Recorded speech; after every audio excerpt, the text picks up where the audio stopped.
Well, hello, darkness, my old friend. Looks like we got ourselves in a little bit of a sticky situation out there, don't we, girls? During this time of quarantine, one must have a nice, convenient list of things to do. So while we all suffer here with our horrible anxiety, begging ourselves for distractions, I have taken the liberty of compiling us a list, 50 movies that I would consider horrifically distracting during this apocalypse that we're all dealing with here. But before we start, I should say, this is going to be, you know, a generally kind of weird all over the place list. This is a list of movies meant to distract us, not necessarily meant to always entertain. Most of them aren't even good, but quite a few of them are. You're going to leave this list feeling like you have a greater knowledge of the true horrors of cinema. This is 50 movies to distract yourself from the apocalypse. Let's get started.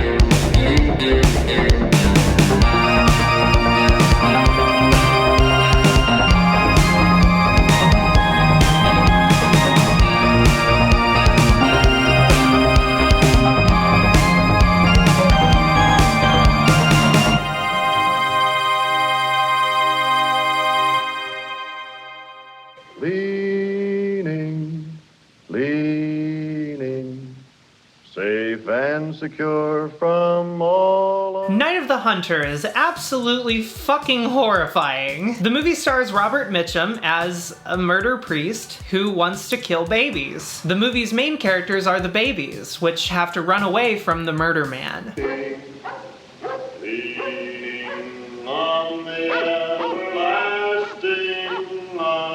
It looks like Nosferatu, and it sounds like it too. And that was a silent movie. You don't need an awful lot more than that. I have a hard time concentrating. You are a true believer. Blessings of this day. Please forgive me. Blessings of the masses. Thou art a subject of the divine, created in the image of man. THX 1138 is the movie that proves that George Lucas is kind of interesting. We've had a really weird and kind of bad conversation about him over the last decade, and I don't like it very much. But I do like THX 1138. It's a movie about a dystopian future that basically we're already living in, where wanted criminals can just leave jail if, you know, they just want to. And police will stop chasing them if the budget gets a little bit too high. But then again, what makes a criminal in this society? Well, having sex. Don't do that ever again. But I know that during this apocalypse, probably a solid half of these movies are gonna get shut off for you to go have sex. And that's okay with me.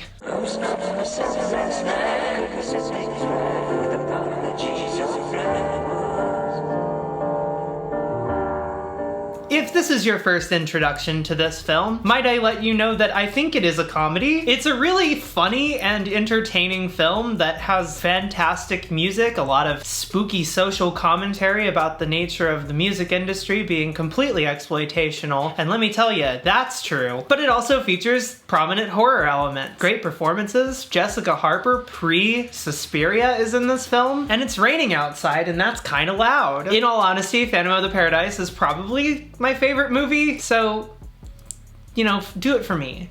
Do it for me.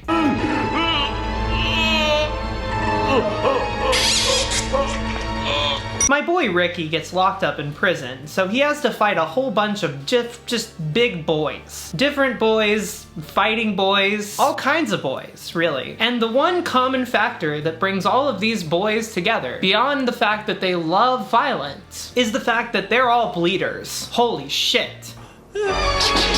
We're talking an absolute bloodbath. Everyone in this movie dies horribly, getting their arms removed and then put back inside their body, people having their organs removed, and then being choked to death with them.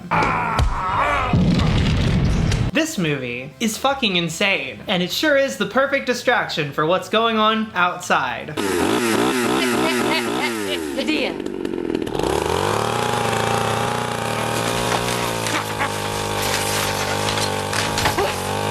Tyler Perry is the greatest filmmaker that ever graced this earth. His oldest film is his best film, which is often overlooked. Diary of a Mad Black Woman is the most baffling and bizarre film that you will probably ever see in your life. I ain't scared no popo, call the popo ho. Call the popo ho. And there's really not a lot more to say about that, is there?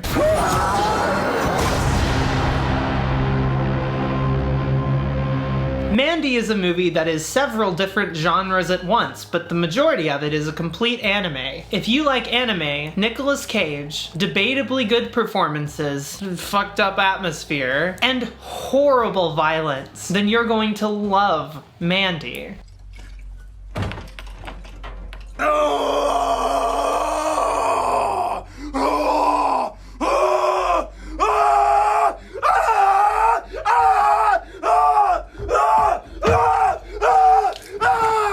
I think Nicolas Cage gives one of the best performances of his career. He appears on this list many, many times, so get ready for that.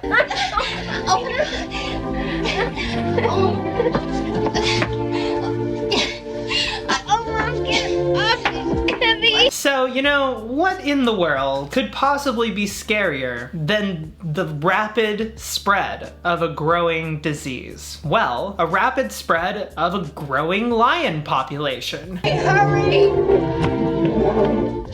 Melanie! Roar is the story of a bunch of people who decided they wanted to make a movie, but they didn't train the lions. The whole movie is an absolute torture chamber of people getting mauled by lions. And I don't even mean what the movie's about, because there is no movie. You can't even watch it. It's just a sequence of people nearly getting ripped apart by lions. It's great. I totally forgot about everything. Hello, Sal's Pizza. Yep. Meatball Hero, eggplant parmesan. We got it. Yeah, we deliver. Of course we deliver. All right. Where is that? Classic Spike Lee film. Seriously though, its approach to filmmaking is fascinating and amazing. It has a free-flowing jazz-like structure. It changes so rapidly, but in such an interesting and dynamic way. And Spike Lee plays the main character, and he's great. I mean, everybody knows this is great, right? I don't need to talk about it anymore. But everybody should see it, and I don't think that enough people have seen it, and that is why it made the list. Because it's time, you're home alone, you can't leave. Now's the fucking time. Watch Do the Right Thing. You literally have no excuse now. Mrs. Hinkle, are you insane? No, I'm not, you motherfucker! Mrs. Hinkle, I find you guilty of contempt, and I sentence you to a $1,000 fine and 5 days in jail. Lock her up! Cocksucker! You lousy pig fucker! John Waters is great. I love everything he does. But Serial Mom's kinda the one. Anybody can watch Serial Mom and love it. It's about a woman who is absolutely insane and does a bunch of murders. The problem is she's also like a housewife. And who could forget Kathleen Turner's wonderful, wonderful performance in this moment here. Hello? Is this the cocksucker residence? God damn you, stop calling here! We stand.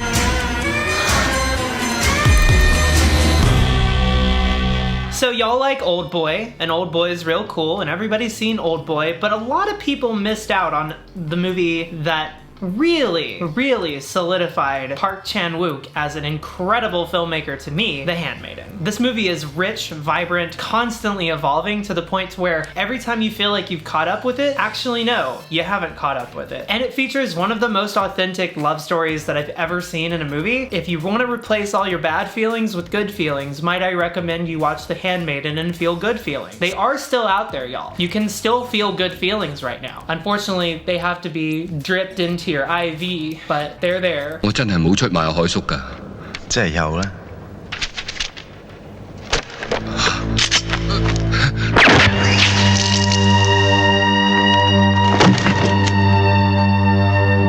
Yas, bitch, it's time for a big shooty shootout movie. Hard Boiled is probably the most extreme gun violence film ever made, and it's also got this whimsy to it where it doesn't really feel intimidating. It doesn't feel like, ooh, scary, everybody's shooting each other. It feels like, ooh, awesome, everybody's shooting each other.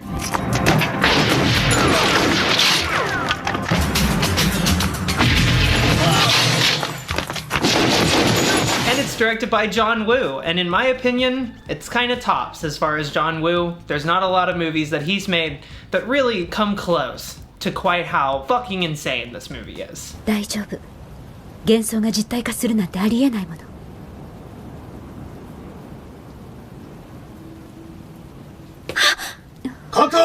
Satoshi Kon's Perfect Blue is the movie Black Swan, but good. It features some pretty stellar animations, some absolutely horrifying imagery, and an ending that will blow this top part of your skull off of your skull. Metaphorically. You won't need to be taken care of medically for that. And afterward, the thing you want the most in the entire world is a cigarette. Let's move on.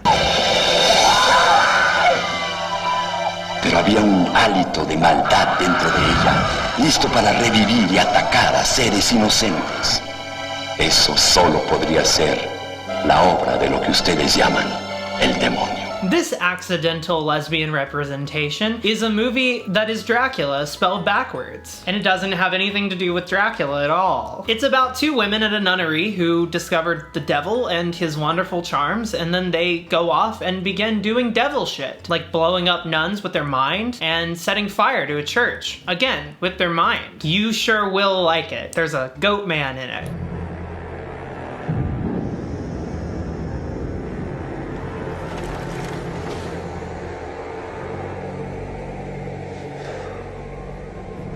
So, Christopher Walken. There was a time when he was kind of a sassy boy, but specifically in the movie Communion. He is a sassy boy who plays Whitley Strieber, a guy who claims to have seen and interacted with aliens, like from another planet. So, if you're imagining Christopher Walken partying with aliens, then congratulations, that is exactly what you get.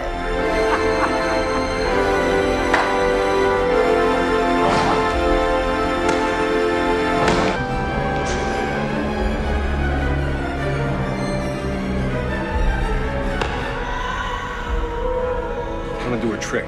Look at this. Empty, right? The movie is literally Christopher Walken partying with aliens. And let me tell you, at a time like this, I sure would like to be partying with some aliens. Molly, could you bring that flashlight over here? I want to see how big it is. Fuck you. You want a knuckle sandwich, huh? Oh, can I have mine anally, please? Come on, you guys, stop. Jesus. Hey, is everybody here? Let's go, let's line it up. What are you looking at, bitch? It's fucking Showgirls, dog. What are friends for? It's from the director of RoboCop. Yeah. But of course I can prove nothing. This Mother Superior may be little more than a hysterical nun. But if it is a genuine case of possession by devils, and if Grandier himself was proved to be involved, then yes, I think it bears investigation, gentlemen. This widely talked about but little seen Ken Russell directed film is quite possibly the most shocking movie ever made about religion. It has an interesting bent on how politics and religion kinda get tangled up in a very scary and weird way. And it features a great performance by literal violent crazy man Oliver Reed. Why people do repeated murders, serial murders. Well, then why did Ratty and Mole in the Wind and the Willows form a love affair? They went in there and got the stuff out in the Ollie, you're a lovely man, but let me in. He took breaks between shots of the movie to do literal shots and beat people up. Also, there's a scene where a nun fucks a candle. Also, there's a scene where a nun fucks human bones. One of the nuns ends up being transgender and no one knew. Same energy.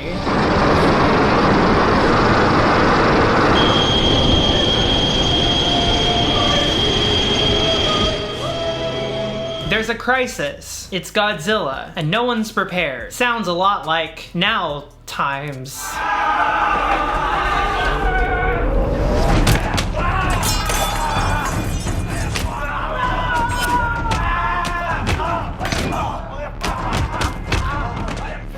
The raid is quite possibly legendary in certain circles for being the one that really goes there. And let me tell you, yeah, it does. It's horrifically violent, everybody dies, and there's so much violence. Did I mention the violence? It is wall-to-wall, non-stop, 100% nail-biting violence, and if that doesn't distract you from what's going on, then I don't know what will.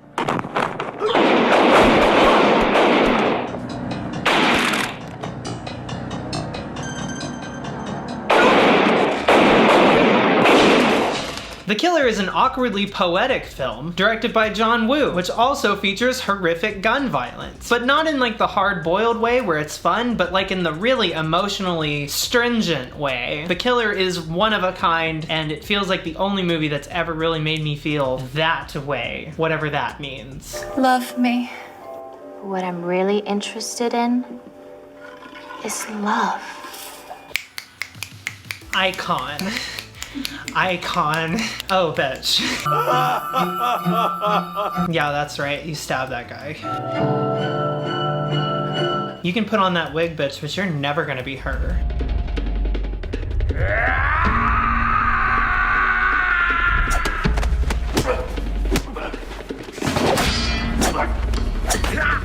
Revenge is stupid, and it goes on forever, and there's never really a moment where you go, I feel good about the revenge that I've done and now I can finish. Somebody made a movie about that. Basically, it's a nearly 3-hour-long movie where someone just gets revenge for something over and over and over and over again, but never actually kills the person, just keeps getting revenge, and just keeps getting that revenge, and you just keep getting that revenge. And the best thing about it is that it's endless. I worry that people are gonna think this is a joke video, but I mean this. Don't be afraid, Wes.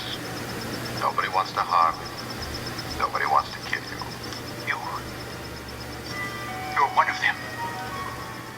And you too, Sonya. It's horrible. Literally, I don't fucking know. It's cool looking. Just check it out. It's like Nicholas Winding Refn's favorite movie, and I have a feeling that's probably because he's colorblind. That's true, by the way. Nicholas Winding Refn is colorblind. That's why his movies are all so vibrant, because he can't see color.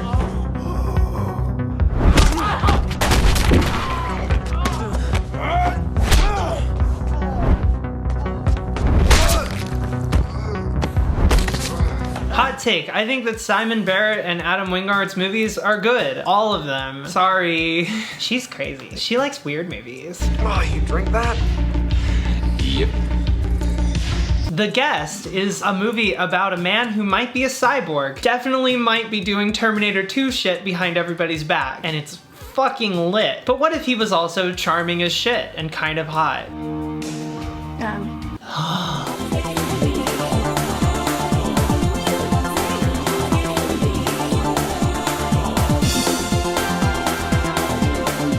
It's another Satoshi Kon movie, and it's kind of like Inception, which people have said, but except it's good. Unfortunately, Satoshi Kon is no longer with us, but the movies that he left behind are fantastic, and I very much look forward to seeing Millennium Actress one day. This is mostly a recommendation for Paprika, which is fucking awesome. It's also kind of a quiet recommendation for that other one, Millennium Actress.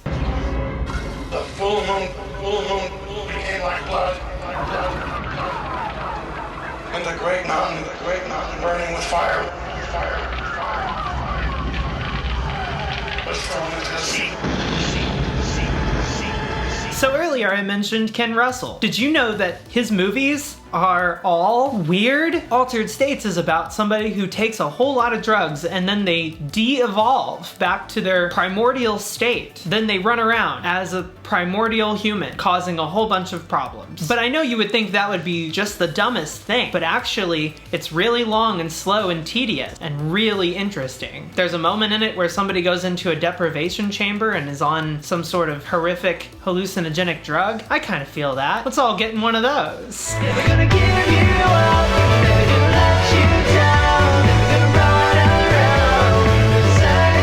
Like and subscribe. Upstream color sucks. I'm just kidding. It's fine. Hi, this is the middle part of the video where I tell you that I think you're cute. Just because we're inside all the time now doesn't mean you shouldn't be feeling yourself. Go ahead, wear that makeup, put on those pants.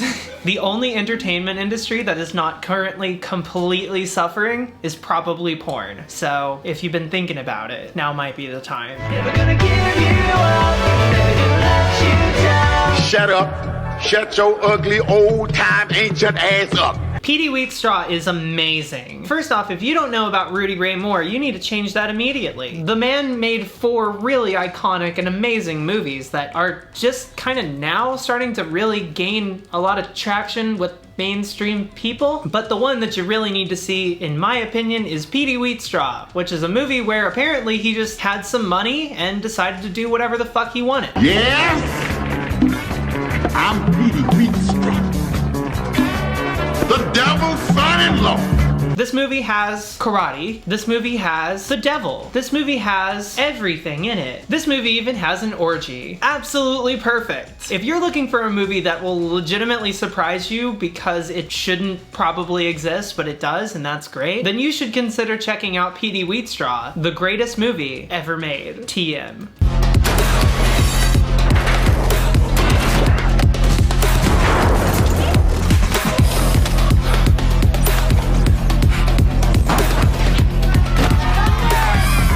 All right, hold the fuck up. Number 1, Vin Diesel is King Himbo, a legendary. He's amazing, and I feel really bad that I'm not watching Bloodshot in theaters right now because I'm at home trying not to die. But Triple X3, ooh, that one just never gets bad. The movie opens with him skateboarding down a fucking mountain and it does not let up from there. There's really not a lot to say other than it's absolutely a nightmare from start to finish, and I don't think I've ever laughed as much in a theater in my life.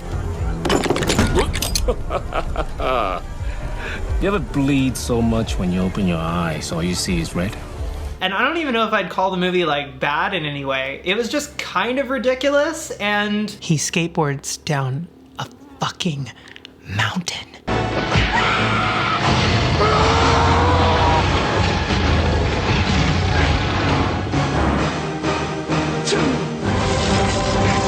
Here we go. That's right. It's dinosaurs from the future come back to the past, to the 80s, and fight some completely uncharismatic people. And also there are Terminators in it that also fight the uncharismatic people. The movie never lets up on being the absolute worst, but also the absolute best.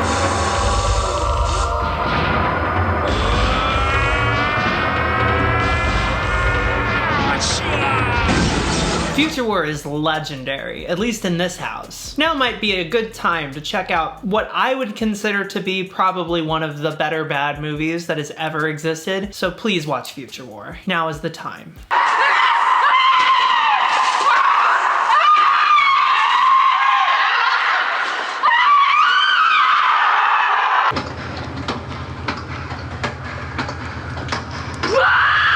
Andrei Zulawski's Possession from, I believe, 1981 is a movie starring Sam Neill and Isabelle Adjani. How do I put this in words that make sense? Sam Neill and Isabelle Adjani have a really bad relationship, so they break up. But fortunately for Isabelle Adjani, she's got a backup set up. She gives birth to an awful, awkward demon monster, and that grows up to be a kind of walking Cthulhu being, which she then has sex with all the time. And then it turns back into Sam Neill. It's great, you'll love it.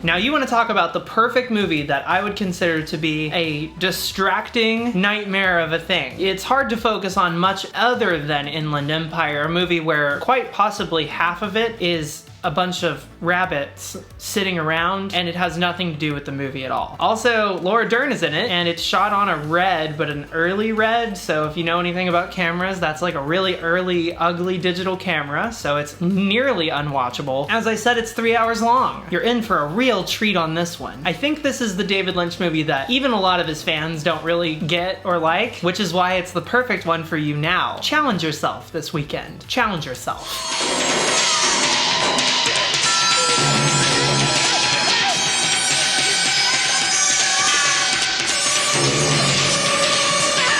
Oh shit, it's time for the obligatory Suspiria/Suspiria remake part of the video. Hello and welcome to In This House We Stand the Suspiria remake, and I genuinely like it a lot more than I like the first movie.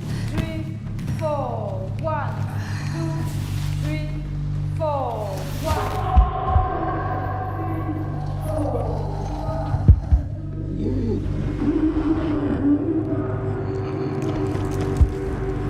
The first movie is really colorful. You gotta see it on Blu-ray because those colors really pop. It's really wild to look at, and that's pretty much it. It's really just an art piece to look at for a little bit. You look at Suspiria, you don't watch it so much. I don't know. Maybe that's just me. However, the Suspiria remake has a fantastic story, and Tilda Swinton plays both a woman and a man in the movie. Should be an immediate selling point. It's also double the runtime of the first movie, I think, and is infinitely more horrifying and weird.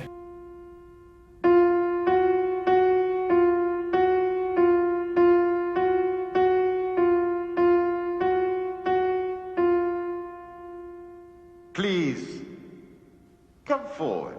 When I was a child, my mom said, "May, Eyes Wide Shut is the worst movie in the entire world. I hate it and I want it destroyed," which is when I knew that I had to check it out. And now I love it. Sorry, Mom. Shout out to Mom. Thanks, Mom. Eyes Wide Shut stars Tom Cruise and Nicole Kidman, which is probably why my mom didn't like it very much. They have a really bad relationship, and then Tom Cruise goes off on a weird psychosexual adventure. It's awesome. You'll love it. It's great. It's directed by Stanley Kubrick. It's my favorite Kubrick movie. There's a lot of competition. He directed the moon landing. It's like when you pulled over by the police.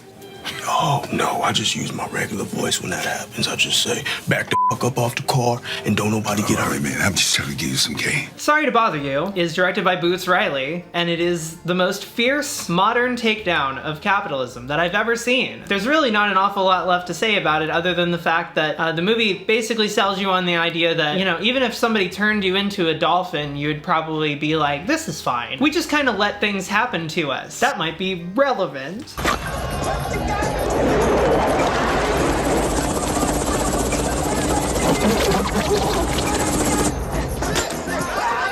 Jacob's Ladder is a movie where reality kind of goes out the window to tell a story about a soldier who has bad memories. I don't really want to spoil it. It's a real surrealist movie and it's really horrifying, and there's a lot of stuff that happens in it that will make you question your own reality, as if you aren't already.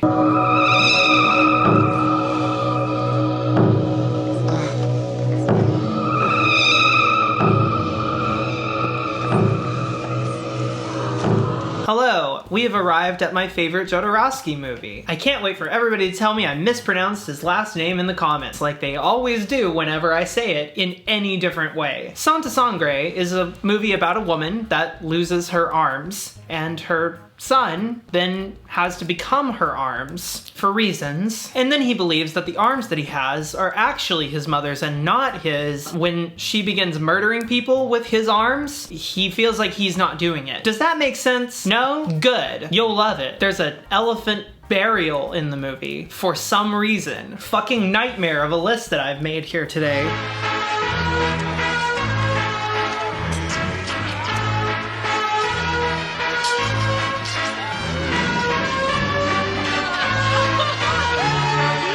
So Society is directed by Brian Yuzna. I'm probably gonna get a bunch of shit for mispronouncing his name as well in the comments section. Very exciting. It's a movie about how everyone, yes, that's right, everyone other than you, is secretly a big sex cult blob of rich people who want to bring you into their weird body thing. It makes a lot more sense when you watch the movie, but they really want this kid to assimilate into their society, but he like doesn't want to. So basically the way they show that in the movie is by having his father become a living ass that then walks around. You'll really like this one, let me tell you what. Okay, line change, let's go. He thinks I got bit. I trust you, and you blab to the first fuck up that comes along. He knows stuff. He wants to help. He wants to get down your pants, stupid. Ginger Snaps is a movie about a woman that is discovering her womanhood in high school. But oops, is it womanhood or is it actually that she's a fucking werewolf? Maybe it's both. Catch the excitement. What are you looking at, huh? My pen exploded, okay? My red pen. But seriously, it's about two sisters that have a big dividing moment in their close relationship when one of them begins to get their period. It's real intense and oddly sexual. They need us found, right? Yeah, almost, man. I can't take it so seriously. We gotta treat this like paintball. Speaking of oddly sexual, Green Room is fucking disgusting, and you wouldn't know it because it's a movie about some musicians that get stuck in a green room, but it's a movie about people fighting Nazis. In this house, we like movies about people fighting Nazis. Unfortunately, they fight the Nazis like idiots, and most of them get their heads completely blown off by guns or eaten by dogs. If that sounds upsetting, it is. Tell me, so I don't stand around like a fucking fool. Asparagus. Is this all about your asparagus? No, it's not about asparagus. What the hell is it about? Are you a special agent sent here to ruin my evening and possibly my entire life? You're so rude to me. Quite possibly the gayest movie on this list, The Phantom Thread, is about Daniel Day-Lewis as a complete queen who is like really stuck up, and then he meets the woman of his dreams, or is she the woman of his nightmares? And then they have like a weird, bad, straight people relationship that is bad. There's not really a lot to say about it because there's not an awful lot of plot, but there's a whole lot of story, and it's amazing to watch it develop. Probably one of the better movies on this list, to be honest with you. I'd just go ahead and throw that one right on top of the priorities list. But because it's a good movie, it might not quite be as distracting as something like Future War, or Serial Mom. No, I'm not, you motherfucker! Or Green Room. Sam! Sam! Or any of that.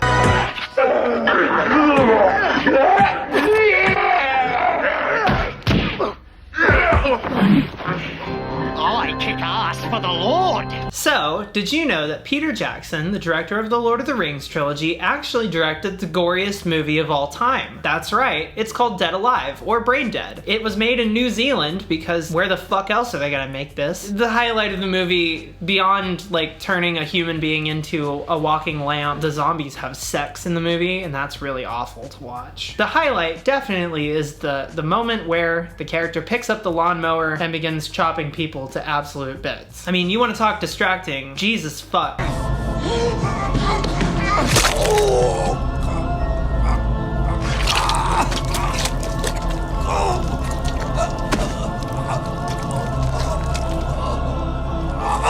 Candyman is iconic, and everyone should watch it and probably love it. It's fucking great. The fact that it's a classic is kind of lost on a lot of modern audiences. I don't think that a lot of people watch Candyman in the same way that they watch like a John Carpenter movie, but it is that good. One cannot stress enough that Tony Todd, quite the screen presence. Did you know he was in Hellfest? That was my last video. You should watch that too.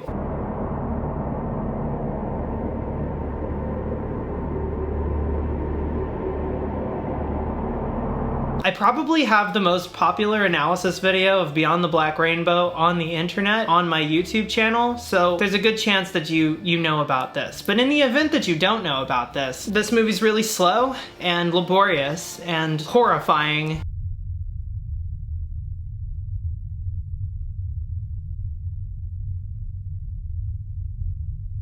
Probably the movie that most people have dropped LSD watching, which I'm not saying is a bad idea, I just don't know if you can get LSD in a quarantine. I'm saying I'm too afraid to leave my house to get the LSD to watch this film again, but you should do that. I shouldn't say that.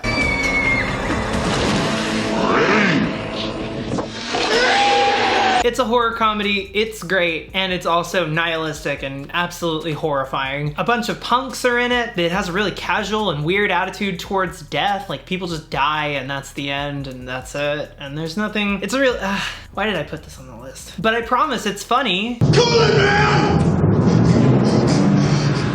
You're next, fucker. God!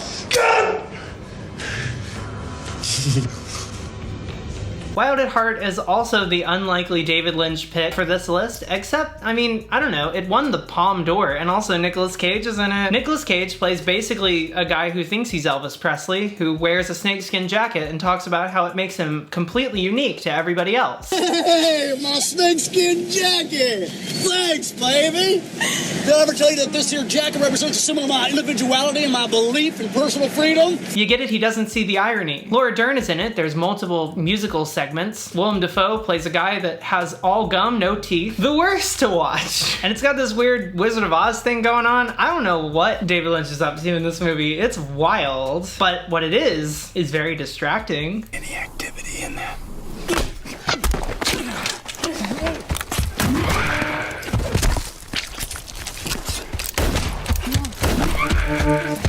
Congratulations, you've reached the movie that makes me cringe the most, other than Future War. Bone Tomahawk is just a genuinely good Western for like 90% of it, and then 10% of it is some of the most violent shit I've ever seen in my life, so that's awesome. This movie deserves all the trigger warnings, but I feel like most of the movies in this list deserve all the trigger warnings, but this one deserves all the trigger warnings. Holy shit. There's a sequence in this movie that comes completely out of nowhere that will scar you for the remainder of your days. Genuinely, I hope there are many days. Let's move on.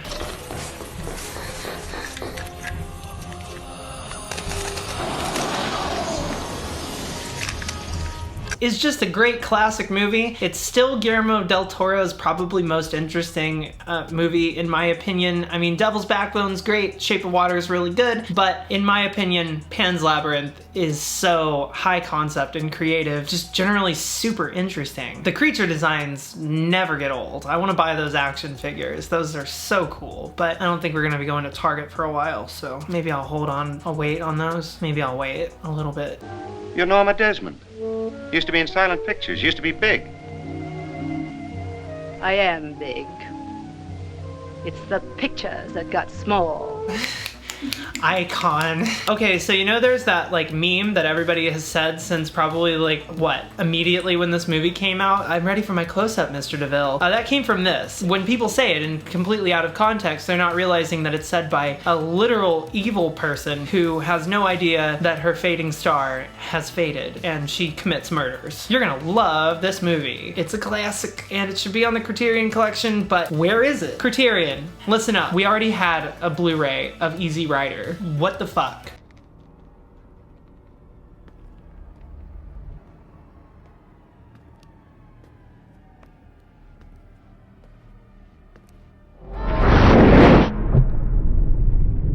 Is my favorite movie of all time. I said that about Phantom of the Paradise, I think, but Mulholland Drive is seriously my favorite movie of all time. I've never seen a movie tackle a codependent bad relationship in quite the same way. It's confusing for 90% of it, and then the last 10% make things way too clear in a very stark and horrifying way. You'll love it.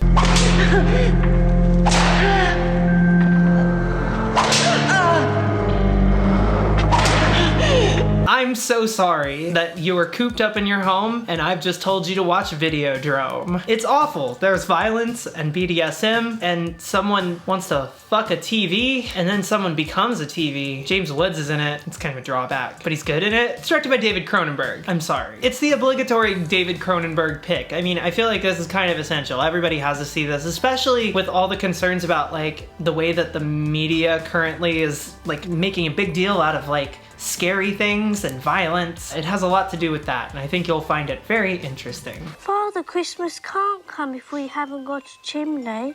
You'll see.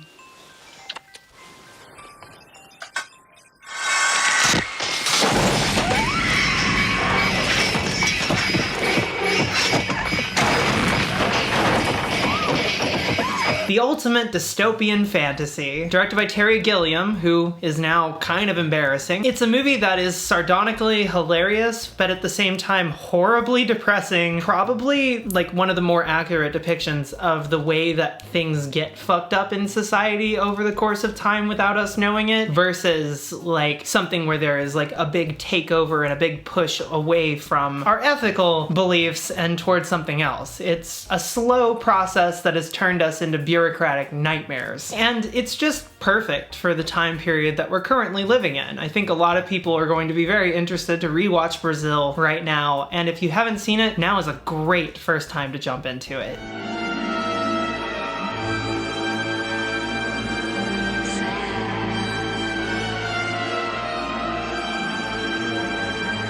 Well, there you have it. There's 50 movies to go watch right now, and you should watch them if you want to. Many of them maybe not. Half of them probably maybe don't. But if you're looking for a distraction, and let me tell you what, late at night when I'm scrolling through and I'm looking at what's going on in the world, I sure am terrified, and it would be pretty good to turn on a movie that is the goriest movie of all time, or Videodrome, or Serial Mom, or something heartwarming, heartwarming, like Candyman, Roar, or Eyes Wide Shut. But don't watch that with your significant other if you have one of those. That'll make you break up, and then you'll have to stay in the same place together. Watch that one on your own. Or Inland Empire. And hopefully these movies bring some sort of joy to you in this time which we all really need them. Now, excuse me, I'm going to go and do a sequel to this video right now where I talk about hard mode. That's right. Here's more movies that will actually fuck you up right now. And if you're looking for another casual distraction where you just hang out with somebody, might I recommend the fact that I am Twitch streaming again. So hop on over to twitch.com/twitch.tv/NickSpheres. I don't fucking know. And come hang out with me and play some spooky games. Do you hear the sirens?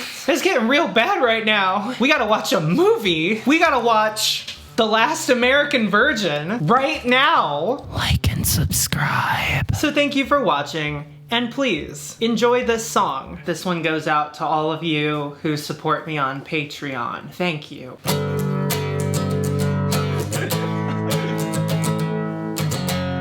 I have nails, I can't play the guitar right now. We are no strangers to love. You know the rules, but so do I. Commitment's what I'm thinking of. You wouldn't get this from any other guy. I just wanna tell you what I'm feeling. Do you understand? Never gonna give you up, never gonna let you down, never gonna run around and hurt you, never gonna make you cry, never gonna say